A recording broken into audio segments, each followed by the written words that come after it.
Well, hey everyone, welcome to the Right About Now podcast. This is John Small. All right, so I am thrilled to share with you today a classic interview pulled from the Right About Now vaults. This is a conversation I had with writer and radio host and new wave music expert Lori Majewski. It's a really fun interview. Lori has one of the best writing origin stories I've ever heard. So sit back and enjoy Lori and this amazing music. It's almost about that time. Right about now. Right about now. Right about now.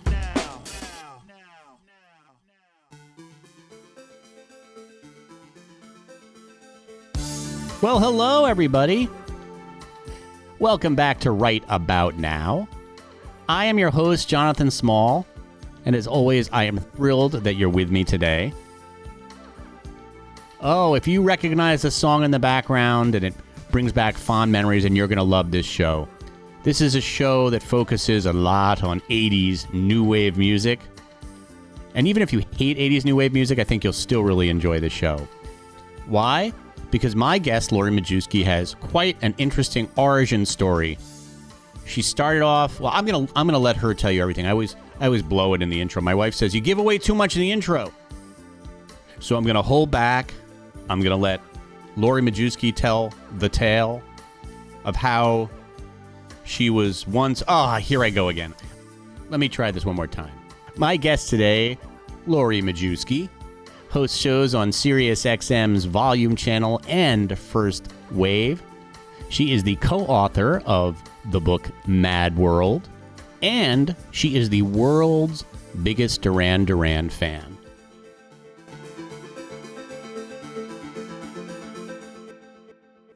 Lori Majewski, welcome to Right About Now.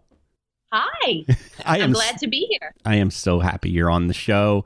I wish I had you in person, but I'll take a Skype call any day.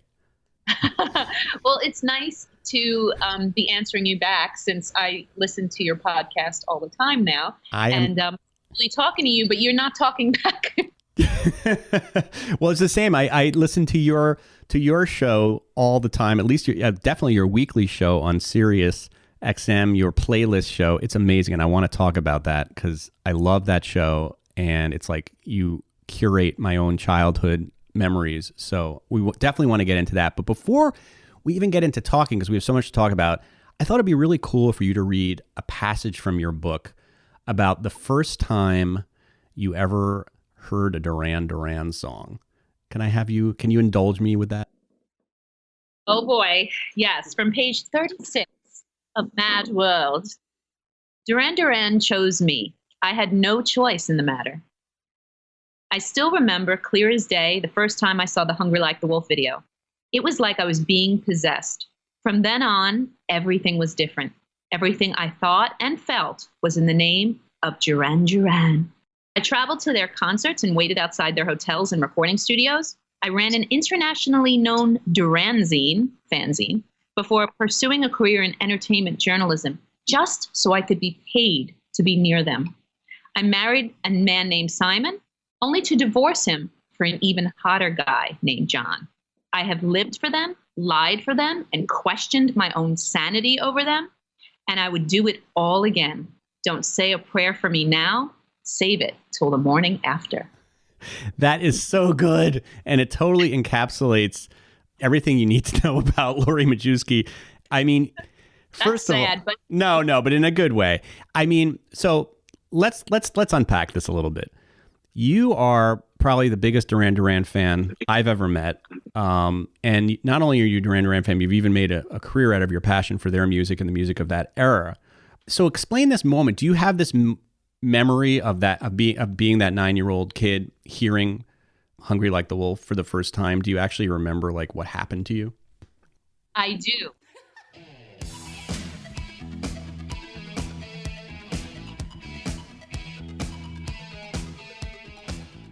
And if you can picture the little girl in Poltergeist sitting in front of the television, that was me.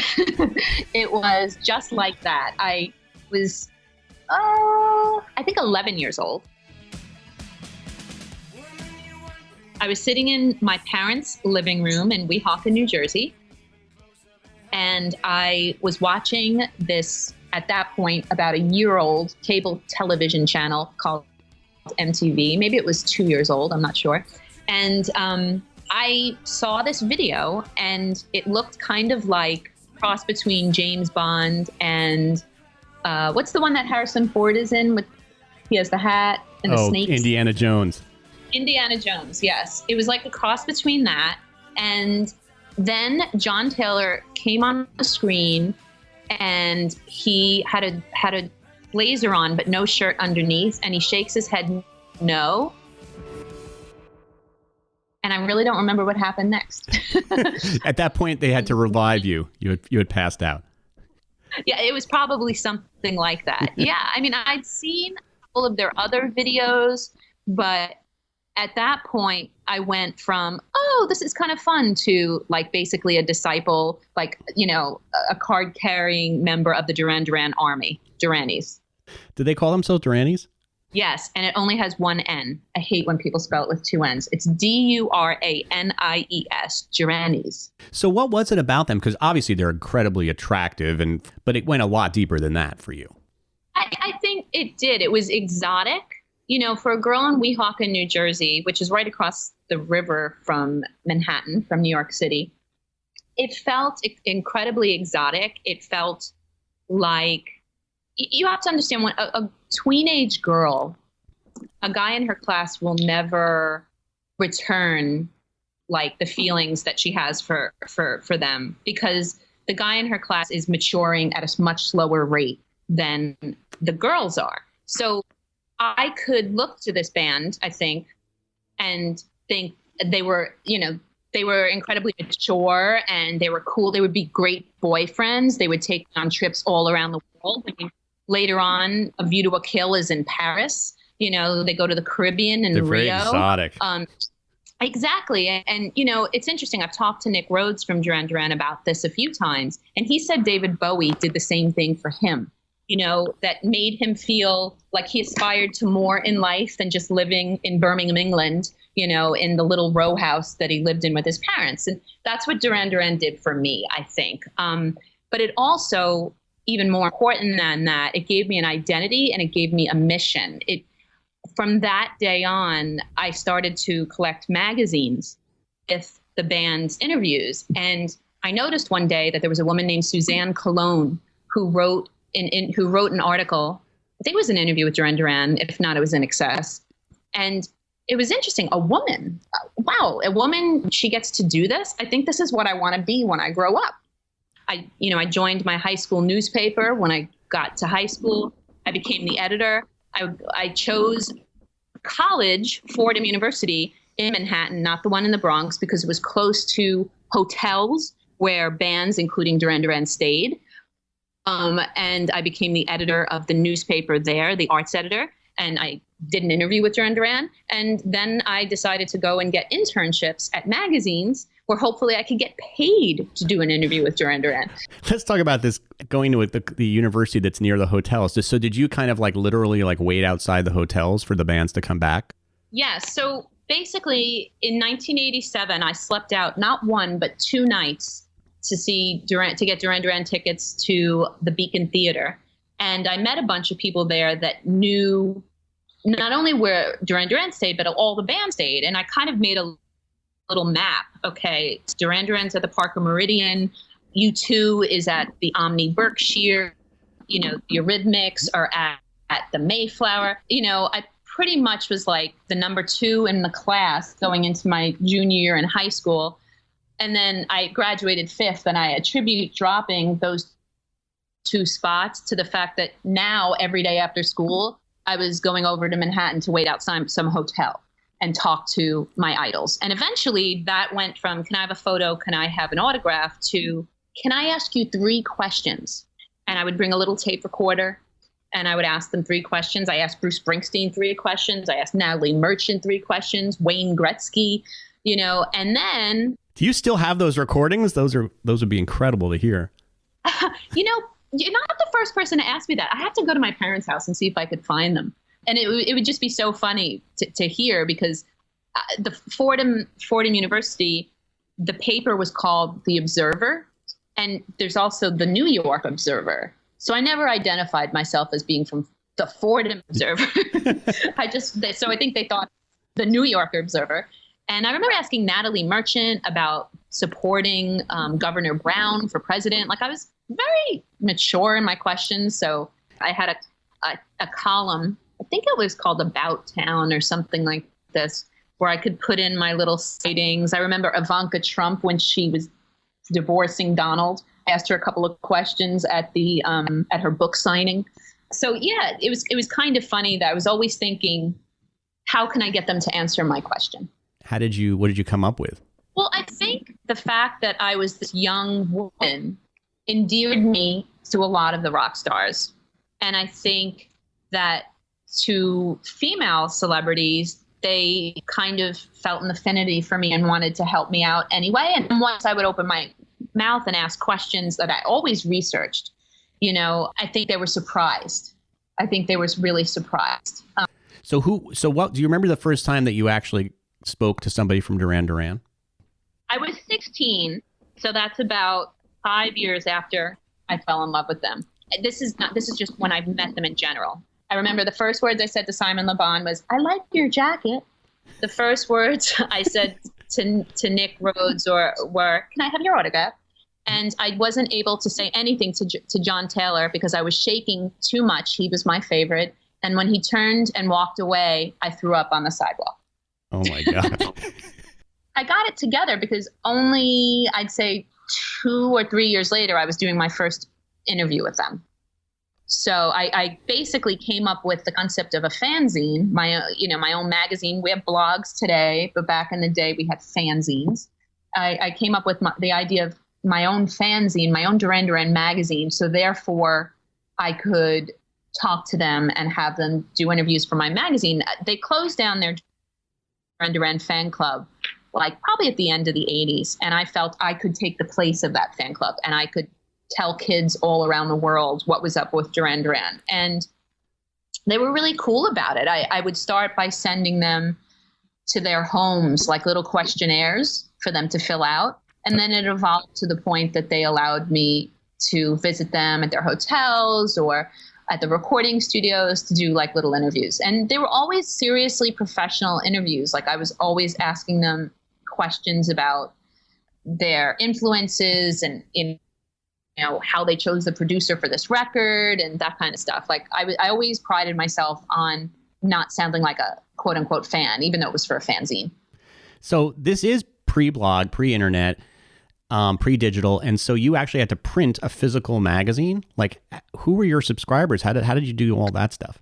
Well, it grew to about 500 international customers.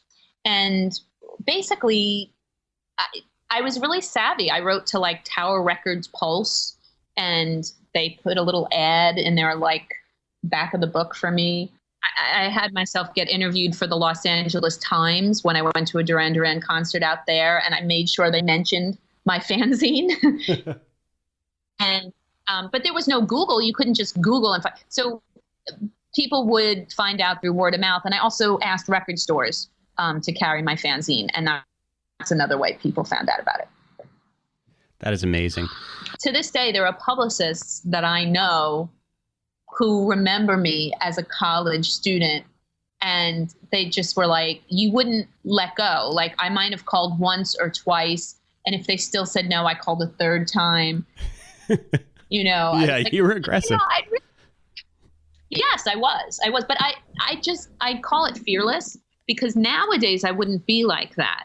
But at the time, I just couldn't understand why I wouldn't be able to do these interviews, because I didn't know about politics yet. I didn't know about.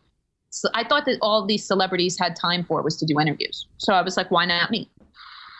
But in a way, that was a good thing that you didn't know, because you would have never done this had you known really the way it all works. And you would, and it's true. Like the more we learn about the industry, the more kind of hesitant we get about, approaching people. But I feel like young people just starting out, like, just go for it, right? That's exactly it. And I think you have nothing to lose at that point. And I also had no contacts. Like, I know a lot of people who end up working in magazines because their mom is an editor or their dad's friend is in the art department. Like, I didn't know anyone. So I just had to go for broke with this. And you did. So after college, what was your first job? So when I graduated college, I was up for 3 jobs. I had interned at Sassy, and I was up for an assistant job at Sassy. I had interned at Spin, and I was up for an assistant job there. And I had been writing for the Jersey Journal, doing news and the movie time clock and obituaries for, to make a little bit of extra money. I love that. Since I was 17. And of course, that was the 3rd job. Like, in my mind, I was like, I'll never have to take the Jersey Journal job because I'll get one of these magazine jobs at Sassy or Spin. And I didn't get either of them. And I was devastated because this meant that instead of going to New York City to a glamorous magazine office, I would have to schlep to Journal Square in Jersey City, New Jersey, and basically worked for this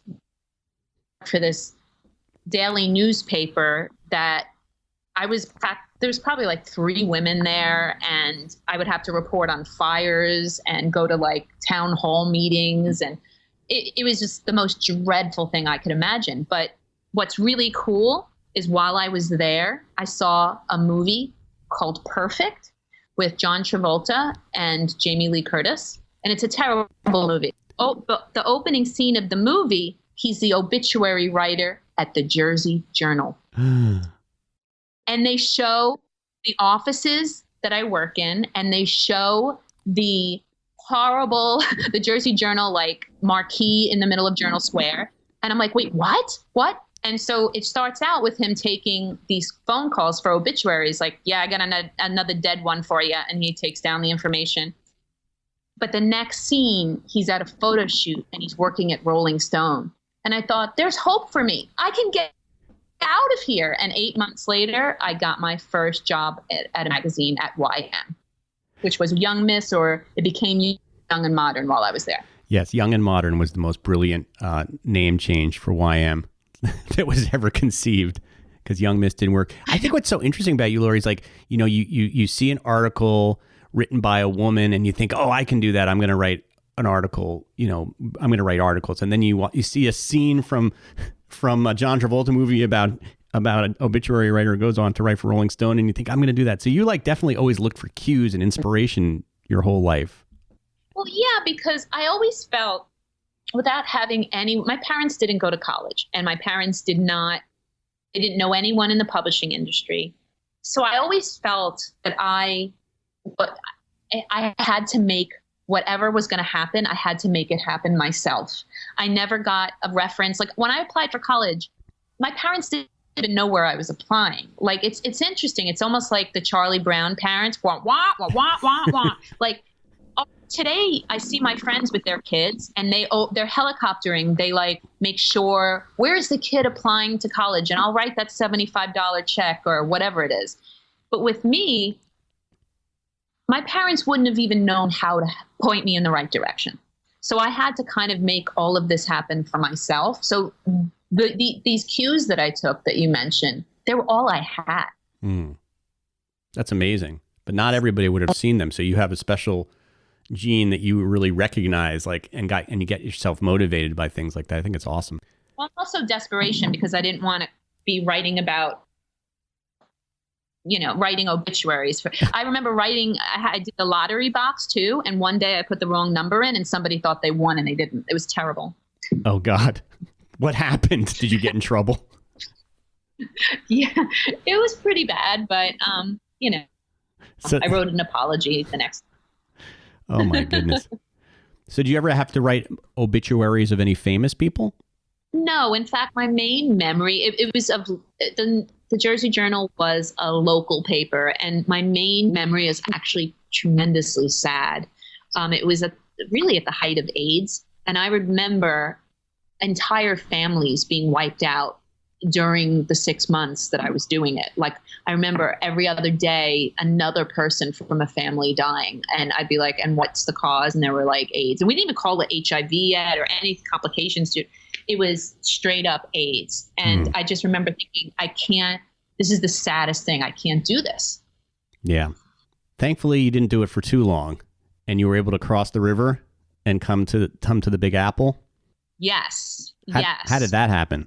Well, you're not going to believe this. So remember I mentioned Suzanne Cologne a little while ago, the woman who worked for Star Hits? Yes.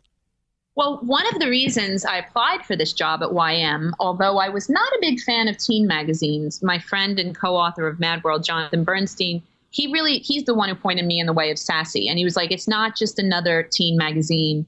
It's, they had Kurt and Courtney on the cover. They had Johnny Depp on the cover, River Phoenix. Right. He's like, it's kind of like Spin magazine, but for kids. Right. Sassy was Jane Pratt's magazine, and it was really innovative and ahead of its time. I've mentioned it a few times, I think, on podcasts, just because it influenced. I think it influenced all of us who grew up in that era.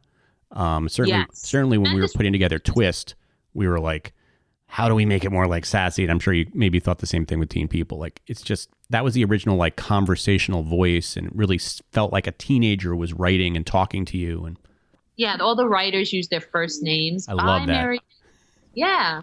So YM was kind of the opposite. It wasn't, in my opinion, it was about pimples and prom and boys. So was 17. It didn't seem very evolved. Like, Sassy to me was like a feminist magazine. Well, I realized after a while that I called YM a post-feminist magazine because they knew that we girls love boys and they weren't afraid to admit it. So after a while, I became comfortable with it. But the reason that how I ended up there is just so interesting because I heard that there was an assistant, actually it was higher than that, an associate editor job available. And I knew Suzanne Cologne worked there. And she was my idol, the person I read when I first started reading Star Hits magazine.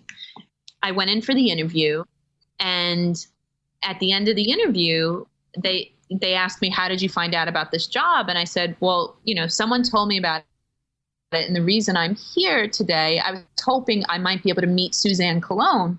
She's someone that I've long looked up to, a writer. And they said, well, she left, and that's the job you're up for. Oh my goodness. And I got the job. Everything is connected in your life. So did you try to bring sort of your own unique voice to YM, or did you just sort of just go into the system and learn what you could? Or were you sort of like, this is what it should be because, I have experience doing a fanzine. I know what people are interested in. It's interesting that you asked that because I probably have never thought about it before. But now that you ask it, I think by osmosis, the magazine kind of became my point of view. I think one of the things that really changed at YM while I was there was that it was still a very boy heavy magazine. And,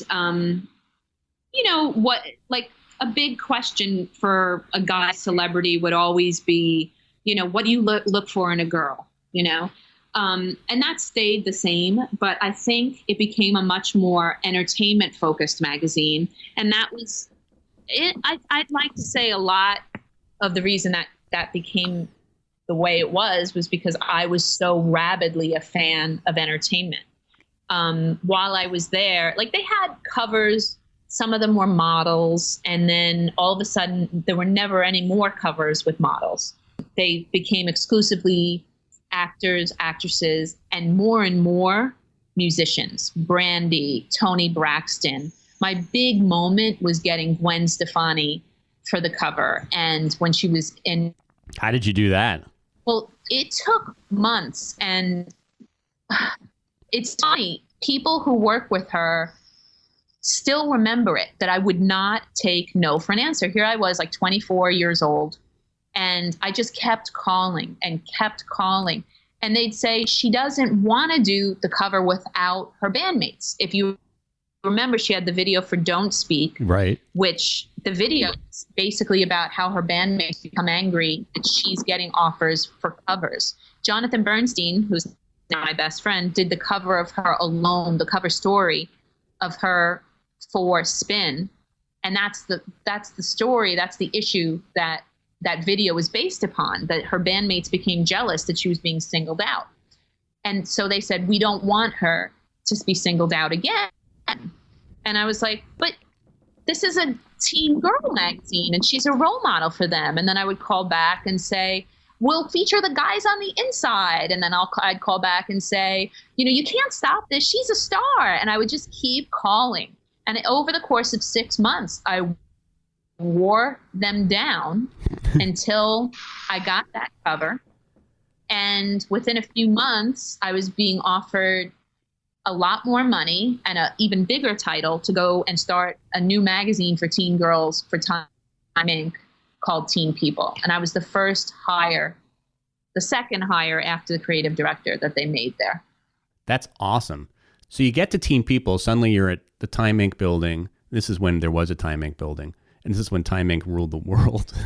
What was your take? Like, what was the premise behind it? Like, what did you and your teammates and your staff members decide we want Teen People to be? And how can it stand apart from all the other teen magazines that are out there? Well, because it was to be a child of People magazine, an offshoot of People magazine, first and foremost was journalism. We were trained in the People tradition of not just interviewing someone, but having tertiary quotes, people talk, friends of the subject talking about them or people they'd worked with. We also were reporters. We weren't just taking whatever somebody told us and accepting it as fact. And as a reporter from a newspaper, I already had these skills, which I was very excited about. But the thing that struck me the most was on the first day, Christina Ferrari, she had no one else besides me and Deirdre Korbanek, who was the creative director. She handed me a blank flat plan and she said, I want you to go home over the weekend. What would you like to see in this magazine? Create a magazine. And I was like, I'm completely over my head. I don't know what I'm doing. It was the first time I really felt fear, terror. Like I got what I wanted and now I was just like terrified. So I went home and I was really scared and I took out those Star Hit magazines. And I thought, what was it as a teenager that made me love this magazine? And the first thing I came up with is that they didn't talk down to me as a reader. And they asked astute questions and the reporting was really solid. And, at that point, the movie Clueless was out. And YM and 17 were using all this clueless speak, like rents for parents. Yeah. And it just felt dopey. It felt like they were talking down to young women. And I felt very strongly that Teen People should be a magazine for young men and women, not older kids. It should be for people who are going to be the next people who are going to vote. It's everything that's happening right now in Parkland, Florida, in the aftermath of that terrible shooting. Yeah. It reminds me so much when we started Teen People, Columbine happened in very early on when we were at Teen People. And I thought the way we handled it, it really set a How did you tone. handle it? We sent reporters to that town and we wanted to find out how that town was shaken. We did stories on teen suicide where the parents gave us the note that their child left behind when they killed themselves. We did fashion stories where we didn't just do a story like Sassy would do a story. It happened to me. I was a lesbian. We incorporated gay and lesbian teens into our fashion stories, into our romance stories, like couples. We weren't treating them as anybody different. And I was really proud at how progressive the magazine was. And I look now at what's happening in Parkland, and I wish Teen People existed. I'm sad that it doesn't, because I feel like, I'm sure they have social media now, which we didn't have then. But I would like there to be a magazine that kids could go to that isn't just about fluffy stuff. Right. Yeah, it is sad that the teen magazine, I think it started very idealistically in that era, in the late 90s. I think a lot of the magazine companies were creating teen magazines because they were looking at the demographics and realizing there was going to be a lot of teenagers at that particular time. And so everybody wanted to get into the teenager magazine business. And a lot of people had some really interesting ideas. I mean, Teen People, you guys are doing reported pieces. Twist, we were trying to kind of do a different version of Sassy that felt more like relevant today. We were just all trying to run away from the Tiger Beat type model. But unfortunately, that kind of ended up still being popular. So it was challenging. And also publishers are afraid. I mean, when I suggested Puff Daddy for like the third or fourth issue, the cover of the third or fourth issue, you know, this is Time Inc.'s brand new teen magazine, and this girl wants to put, you know, an African-American rapper on the cover. And that's what our research was saying kids wanted. But to try and sell that to the suits was really difficult. And what I was proud about is that Time Inc. used research. So we knew when we tried, like, okay, you know, here's 20 names, celebrities that we want to see on the cover, and we could test it. We could pretty much see who was going to sell the best. And they had to listen to us. And I think for the first time, I was giving teenagers a magazine that teenagers wanted, not that adults thought they wanted. What do you think brought Teen People and all these other teen magazines down? Was it social media? Because Teen People was a big, successful magazine. You know, the irony is I sometimes blame myself because I went to Us. Yeah. And when I got there, Bonnie Fuller, who had been the editor of YM, who was now the editor of Us Weekly, and she just turned it from a bi-monthly, it came out twice a month, to a weekly magazine to compete with People. And it was flailing terribly before Bonnie got there. And one of the things is they kind of we turned it into a spy magazine. Like it didn't take celebrities so seriously. You know, I remember the first cover lines. I had a picture of Nicolas Cage, and the headline said, "Whose hairlines are hurtin'?" And hurtin', HURT''IN''. And I was like, this is funny. This is ridiculous. It was like Spy magazine through a celebrity. Right, but it was real. Yeah, with real people. That's true. And it became tremendously successful. I mean, I think they were selling, at the height while I was there, they were selling over 2 million. And I think they went on to sell more. And teenagers flocked to this magazine. So did the advertising. And I think the advertising dried up for teen magazines. You know, I was at teen magazines when teen magazines were a boom. You know, after Teen People did so well, there was a teen Cosmo Girl. There was a teen Elle Girl.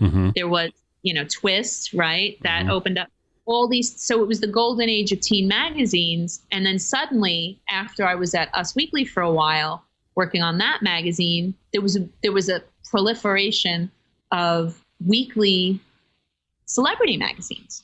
Right. And I was now in the middle of the golden age of weekly celebrity magazines, and that took away the readers and the dollars, the advertising dollars from the teen scene. Well, thanks a lot for bringing down the teen magazine industry.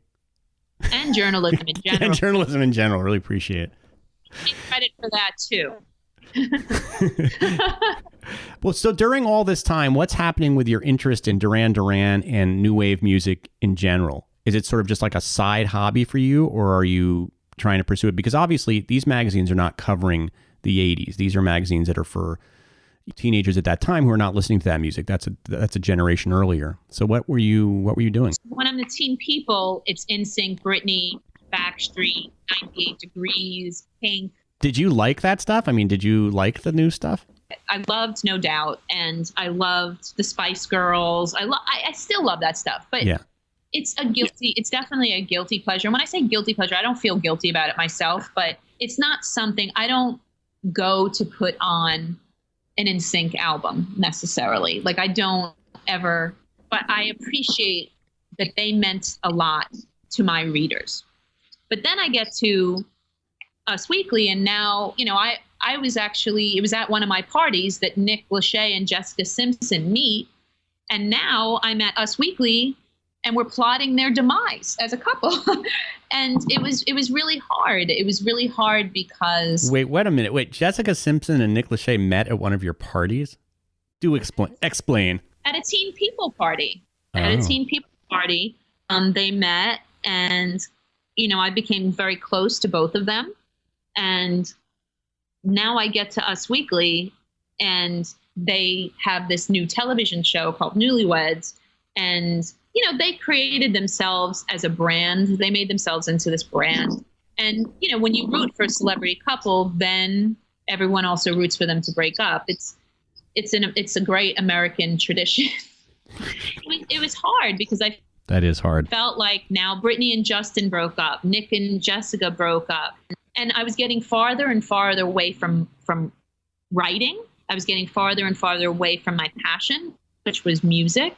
Meanwhile, I was getting paid more and more and more, and it was a ton of money at that time. And I kept going higher and higher up the masthead, but I got farther and farther away from why I wanted to do all this. Mm-hmm. It was depressing. I started hating Monday nights because at Us Weekly, you could work 15 to 20-hour days.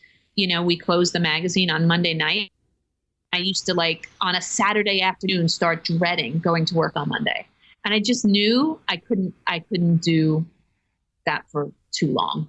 I couldn't. Being at Us Weekly, it was 3.5 years or something. It was 15. It was too much. Like the third person, I think, or maybe the third person I've talked to on this pod that was really burnt out by Us. Us was a kind of tipping point for them. I think Amy Spencer and Mark Malkin too. I mean, I think it was really a tough place to work. Listen, I actually think what we did was journalistic because we very much made sure that we were fact checking and we had the right sources. But toward the end of while I was there was less and less a desire to get the information correct, because the more you sold, the more you were expected to sell.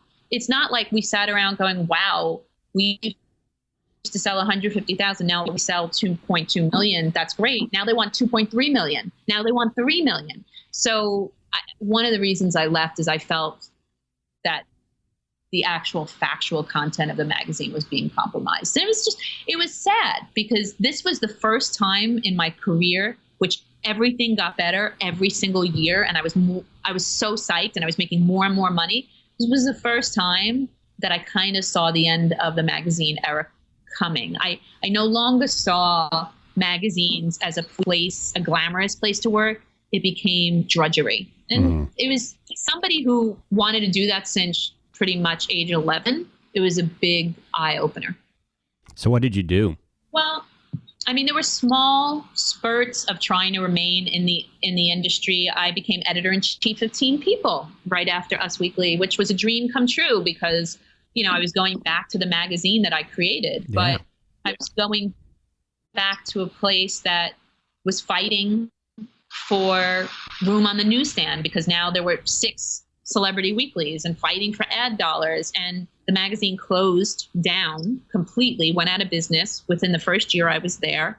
And they said there's nothing you could do, but I still felt responsible because the magazine opened on my watch and closed on my watch. I got into magazines because there was something magical about marrying the photos, the photo shoots, the interviews, the journalism, the conversations you'd get during these interviews. And it just all seemed to be going by the wayside. Nobody was interested in real, wonderful interviews anymore. It's we'll get you 10 minutes on the phone with, and then less and less photo shoots were being done because they cost too much money. So it seemed like all the magic was going out of magazines. Right. And it was very disappointing to me. So I just dropped out and I decided to do a book. Tell us about the book that you decided to do and the origins of coming up with that idea for the book. Jonathan and Bernstein and I, since meeting at Spin Magazine, had always wanted to do something together, a screenplay, a book, something. And we talk every single day. And we have since we met. We finish each other's sentences. But his screenwriting business, his screenwriting career took off just right around the same time my magazine career did. So we just didn't have that extra time. And once his screenwriting career took a bit of a nosedive and I didn't want to be in magazines anymore, we found ourselves with time on our hands. And one day I read an article in The Guardian. It was an interview with Gary Kemp from Spandau Ballet. And he was talking about how he wrote the song True. And I called Jonathan and I said, Jonathan, I just read this interview. I feel like we should do something like, I don't know if it's a weekly column where we like write about origins of songs. And he's like, I think it should be a book.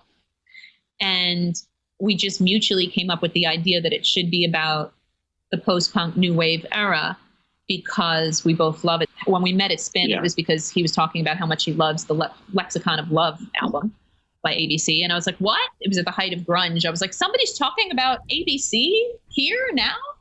And we also felt that at that point, that era was being dismissed as a lipstick, hair, like guys in makeup, music video era, when we thought that the songs and the music were really good and no one had really sat down and talked about how fantastic the music is. So we had nostalgia on our side.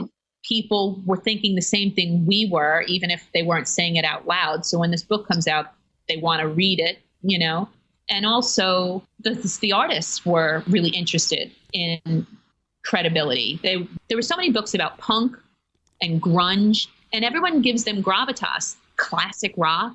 But this era, people write it off. From roughly 1977 and 1985, this golden age of music video. But behind those videos, we don't even have to see the videos anymore. We hear those songs all the time. Why is it that artists, today's contemporary artists want to cover those songs? Why did people mourn Bowie when he died like no other rock star has been mourned ever? We wanted to get into this, and we got our book deal. We did the book, and we were so pleasantly surprised by the love that this book got. Our publishing house, Abrams, said it was the biggest non-celebrity book party they'd ever had. We had several hundred people at our book party. That's amazing. And any of the bands? Yeah. Well, we had Clark from Depeche Mode, Erasure, and Yazoo. Yaz was the DJ, and we had Andy Rourke from the Smiths. We had Chris Butler from the Waitresses and L.A. Moby came, and he wrote the afterword to the book as well. And Annabella Lewin from Bow Wow Wow, and Michael DeBar, and Terry Nunn. Oh my God. So what is it about, because listen, I'm a huge fan of new wave music too, but I don't even know if I was necessarily when I was coming up with it in my life. It's almost like looking back on it, I like it even more than I realized, because I was also a huge hip hop fan. So I was kind of listening to both musics. But there's nothing that like cheers me up more than like turning on, Sirius Channel 33 and listening to some of the classics. And I had been, as a DJ, collecting all the 12 inches of that music for years. What do you think it is about that music that is so great? Well, David Bowie talked about the powerful 1-2 punch of sound and vision. And when we were coming up, I started this interview by saying I was possessed by the Hungry Like the Wolf video. And that's really not much hyperbole. Teenagers and tweenagers are always obsessed with music because it becomes the soundtrack to their lives. It speaks the words that maybe they're not yet able to formulate. But when you marry that to a visual, which was happening for the first time when we were growing up, you have something that's positively addictive, you obsess over, and we still went to record stores. We also read the magazines, like we gobbled up magazines with interviews about these people. There was a snobbery factor. When you think about how we used to argue over who was the best bands, and, it's why do you think High Fidelity is such a popular movie, Yeah. Well, people love nostalgia. And then there was this whole movement like VH1 and stuff that was all about nostalgia. Nostalgia became very much part of pop culture. And I don't know, more so I think with our generation than other previous generations. Yeah. And there were a bunch of people for whom we still think it's 1983. So let's talk about the book. So you decided to break the book up into the most sort of influential songs, or the most what's the word, pivotal songs of that era? 36 songs from the new post-punk new wave era that these bands, these artists feel change their careers. Right. So it's really the biggest songs, but sometimes they're not. Okay, so it's from the artist. But how did you and Jonathan narrow it down to those? And I know in the preface you talk about how it was really hard and there was lists of hundreds, and you finally narrowed it down. But did you let the artist sort of help you narrow it down, or was this all your sort of gut and research telling you what the final picks would be? Well, we chose the artists first, and then we let the artists, either we suggested the song to them and they would sign off on it or not, or they would say, like in the case of In Excess, the song is called Original Sin, which is one of their singles, but not one of their better known songs. And I often get the question, why that one? Well, that was a song that the songwriter, Andrew Ferris, felt when they recorded it with Nile Rodgers. They recorded it in New York City, which was very, cool to them. They're from Australia.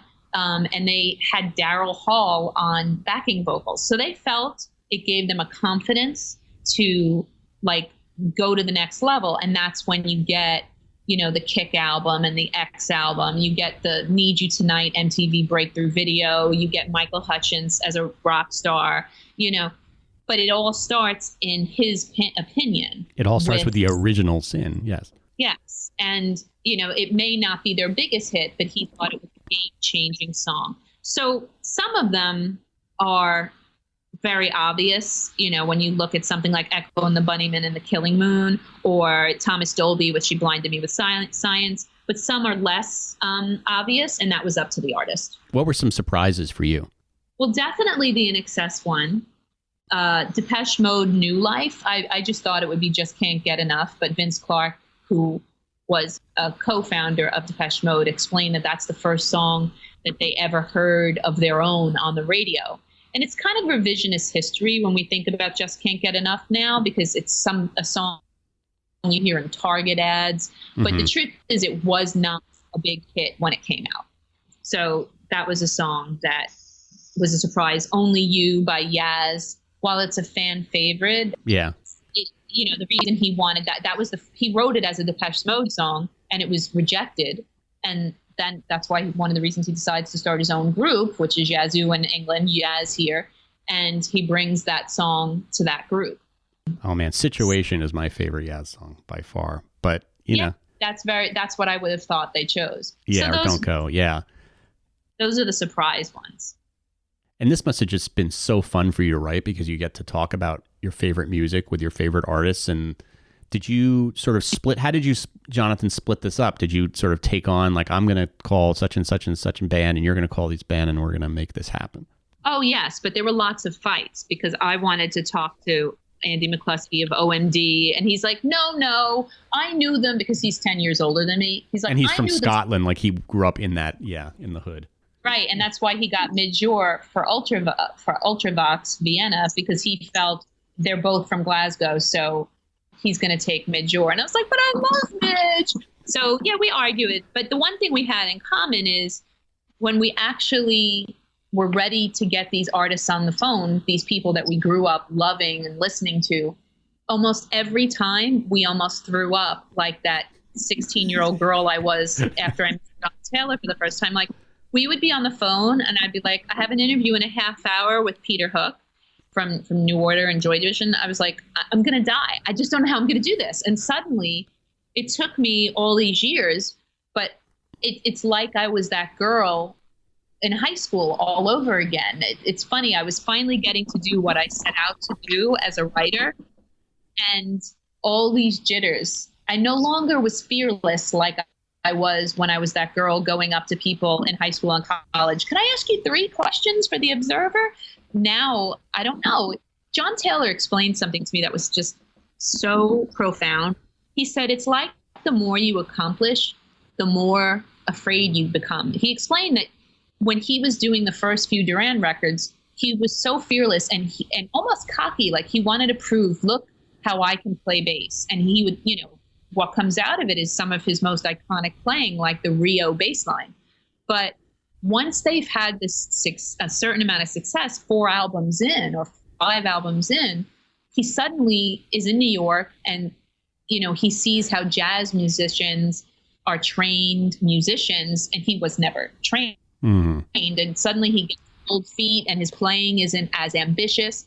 And I felt the same way. I felt like after getting to a certain point in my career, I suddenly got the jitters, like, am I just pretending, or am I really good at this? Like, I almost thought my book's not a real book. Like, I mean, it's a fun book and all, but it's not like what Rob Sheffield would write or David Frick would write. And I had to it was something it took me a little while to get over. There are days I'm still not over it. I think we all go through that. And I know you wrote an article about this recently, and I agree. I think we all kind of go through this self-doubt, and the more experienced and we are, the sort of greater the self-doubt and judging yourself against others. I mean, there's something to be said about that phrase, ignorance is bliss. It's really, there is something.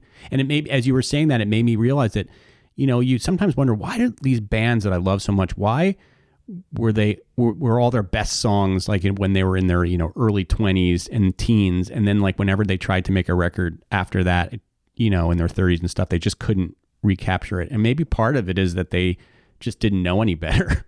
Yeah, and it was just like I had nothing to lose. Yeah. And suddenly, when you have I couldn't wait till I had a real resume, like a bunch of things that I could say I've done. And then when you do, I don't know, it's like you've built up this reputation. People think you're this person. And even if it's just in your head, and suddenly you're like, oh my God, now I'm writing a book. It's completely on my own. There's, the editor barely touched it. I love him, but he barely touched it. I'm like, I don't have Time Inc. behind me. I don't have a magazine behind me. This is just me. And I think I felt extremely naked. Well, you did a great job. It's a great book. I love reading it. It's just such a great book to pick up, and especially if you're a fan of that music. And even if you're not a fan of that music, I think it's so interesting. I mean, I learned a ton. I didn't realize just how influential David Bowie was in all of this. I never really made that connection. I mean, it's probably obvious to a lot of people, especially if you grew up in England. But, like being a New York kid, just listening to that music on WLIR, and seeing it on MTV, I didn't really know where the influences were coming. Like, I didn't understand where it was coming from. Thank you for saying that. That's what we set out to do. And the most exhilarating thing is that people like you say things like that. I'll tell you, it's the least amount of money I've ever made for anything, but it's the most proud of anything I've ever done next to co-founding Teen People. So then you were able to, so this is interesting because you were able to parlay this expertise suddenly, because once you write a book on something, whether we like it or not, you do become somewhat of an expert, or at least in the world of popular media. And even though you've never recorded an album yourself, you weren't really in the music business per se. You weren't, one of these old MTV VJs that keep getting trotted out every time, there's some sort of 80s thing. You didn't have that pedigree, and yet you've sort of become this expert in 80s music, which has culminated in your radio shows. And tell me a little bit about how all that happened. Well, I may not have been a VJ, but I almost was a judge on American Idol. Okay, so I stand corrected. Tell me, how were you almost a judge on American Idol? Well, at Teen People, I started to get a reputation for breaking artists. Like Destiny's Child, the first photo shoot they ever did was with Teen People. And in, Backstreet Boys, NSYNC, Britney Spears, but long before anyone at Rolling Stone cared about them at all, we were writing about them and doing their first interviews, and Pink and Usher. It was an awesome time. And because I got to write, by the way, a lot of those stories. So thank you. I mean, I wrote about Usher. I wrote about Destiny's Child. I got to hang around with them on a beach when they did the Survivor video. I mean, anyway, it was a really awesome time. Oh, that's so cool. Yeah. But okay, really but I digress. But yes, I mean, some of my best stories of meeting celebrities and interviewing celebrities were assignments that I got from Teen People. Yeah, they were awesome. And they quickly became very, very big stars. And that's when places like Rolling Stone started to want to do covers with them. And, But everyone pointed to Teen People and then me as the little mover and shaker that cared about them first. Mm-hmm. And that's when I got a call to audition for American Idol. And I made it all the way down to me versus Paula Abdul. Oh my Except God. it was just me, because Paula Abdul wasn't even a thing. And in the final weeks, she heard about the show and got involved. And then I thought they might have 4 judges like they did on the original British version of the show, but they decided to go with 3, and they didn't want to have 2 women. So I was very sad about that. But I did have that reputation in the music industry, and that helped me get interviews for my book. And then I got a call after my book came out to sit as an expert for CNN's The 80s, which is executive produced by Tom Hanks. And these shows air constantly on CNN. I've seen them, yep. Yeah, so CNN The 80s, they have a music episode, and it's all music. And I was quoted very often on this show. I was one of the talking heads, and I think that plus my reputation in the music industry led for me to get a call one day. Did I want to audition to have a show on Sirius? And I just thought, I don't know anything about radio. I don't have a radio voice. But you have a great voice. It's very distinctive. It's very distinctive. It's very Jersey. It's very Jersey, but I like it. I mean, my father was from Jersey, so I appreciate it. And speaking of MTV VJs, I auditioned with Mark Goodman for a show. And it turned out it was for a channel called Volume, which is channel 106 on Sirius XM. And it's a talk channel about music. So the same way they have a talk channel about politics. Sports, right. This is a music one. They asked me, they said, you did a great job with Mark, but we want to try you for a morning show. And I was like, oh my God, how do you go to concerts at night and then get up at the crack of dawn? But I did one audition, and they called me the next day and said, we want you to be on this show. And I was like, oh my God, I finally got away from having to have a full-time job. Like I was more freelance at this point, writing. I also do cover stories for like women's health and things like this.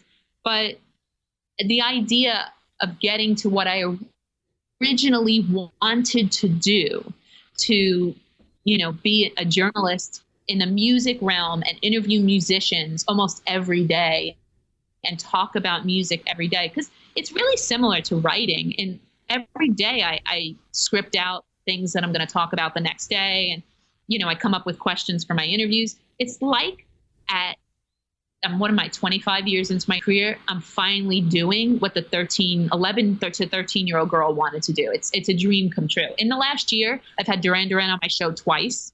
Oh my God. I hosted a concert with them in Miami that was aired live on Sirius XM.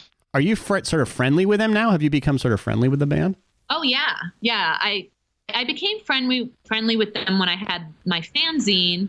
And then over the years, I just became friends with them. And I even just hung out with John Taylor a couple of weeks ago when he came to New York to visit.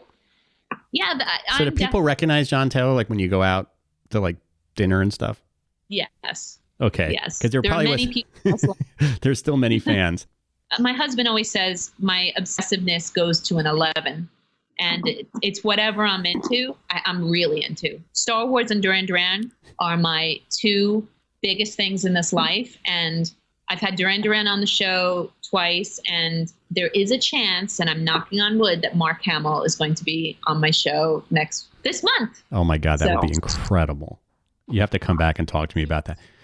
Okay, this is the question I want to ask. What is the most underrated Duran Duran song? Ooh. I have my answer, but I want you to go first. From a fan perspective, if you're a fan, you know the power of the chauffeur. Right. But I think that if you are not a fan, you may think it's this weird song that you don't know what it's about. And I think that's the one for me. That is it. I was gonna. Really?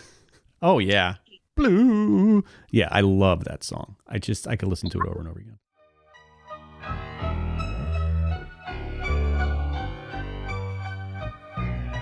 The moodiness, the poeticness, moodiness, the poetry. No one sounds like that. Out on the top lanes, the glides are moving. Oh, looking for a new place to drive. Like Duran Duran, when you hear Duran Duran firing on all cylinders, no other band in the world sounds like them. And that, I to this day, as much as I love their big, shiny pop singles, Yeah.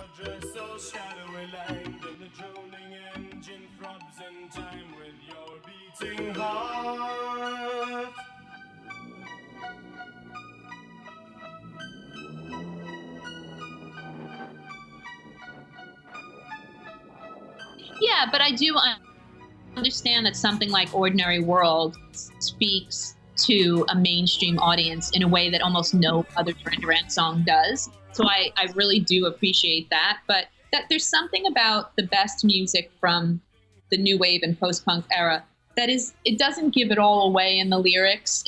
There's mystique, there's a bit of mystery, so you can listen to those songs and make them mean something to you. They're not in your face like a lot of pop music is today. So tell me about, so you had your talk show, your interview show on Channel 106. It's a daily show. It airs from 7 to 10 daily on Sirius XM Channel 106, which is called Volume. And you produce that I mean, I'm sure you have some producing help, but do you generally do it yourself? Like write the scripts, write the questions, figure out who the guests are going to be? Well, we have a producer and an associate producer, and I have a co-host who is a radio lifer. His name's Nick Carter. He's not from the Backstreet Boys. Damn it.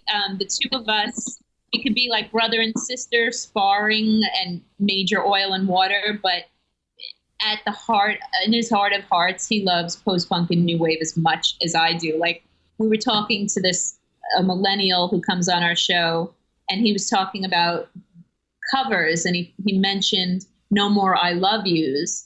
And he was talking about some new band that covered it, and he covered the Annie Lennox song, and both Nick and I are like, no, Annie Lennox actually covered that. The original is by the Lover Speak. You guys just finishing each other's sentences kind of thing.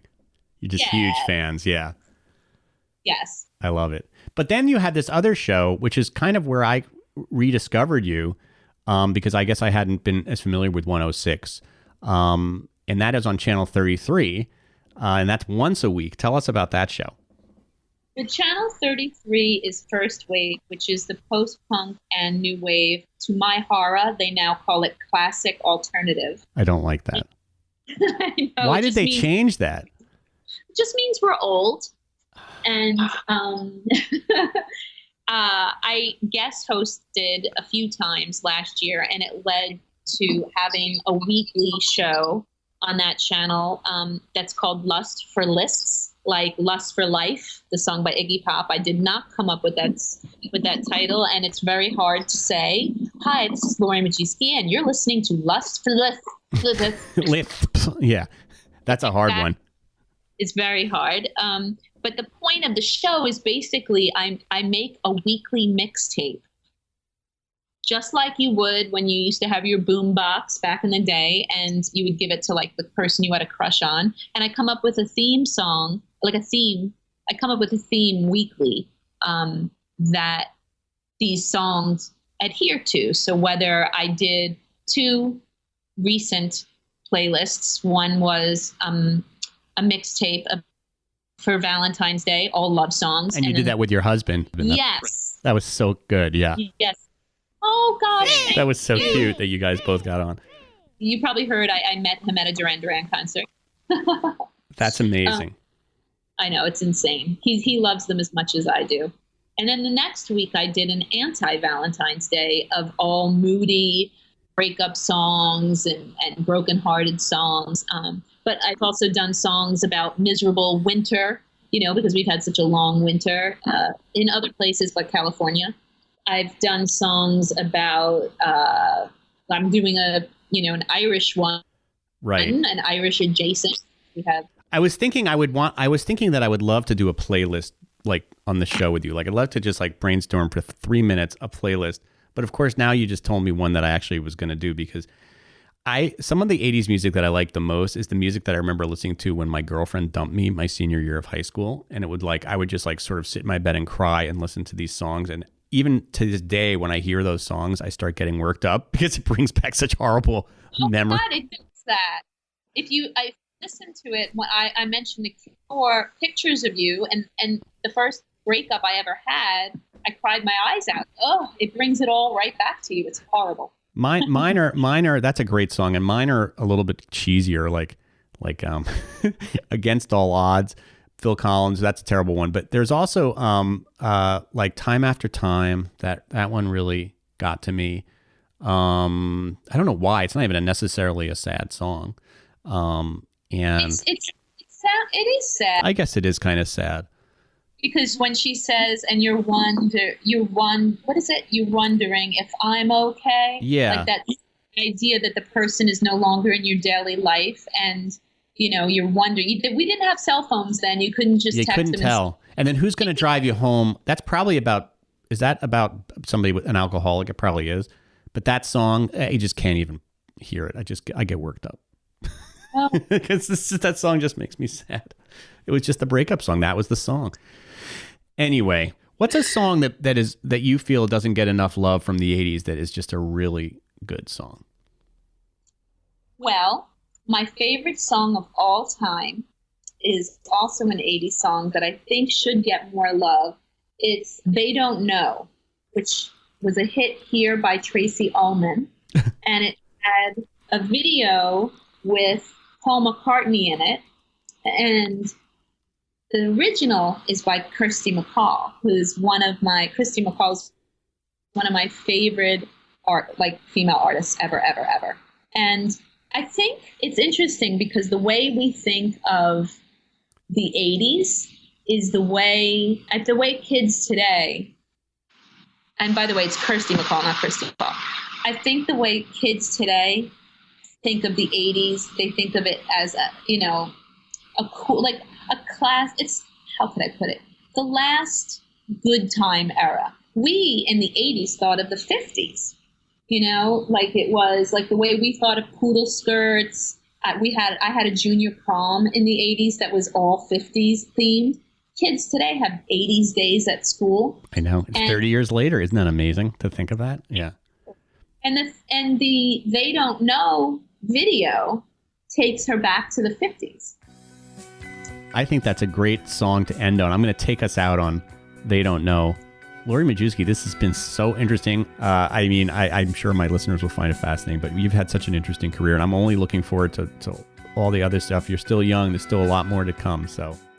You've been around for such a long time now. Maybe I could leave you, but I don't know. Right About Now is produced by Strike Fire Productions and hosted by yours truly, John Small. Please subscribe to my Substack newsletter. It is called Small Talk. Hey, and if you liked what you heard, please rate and review the show. All right, until next week, this is John Small, encouraging you to do the right thing.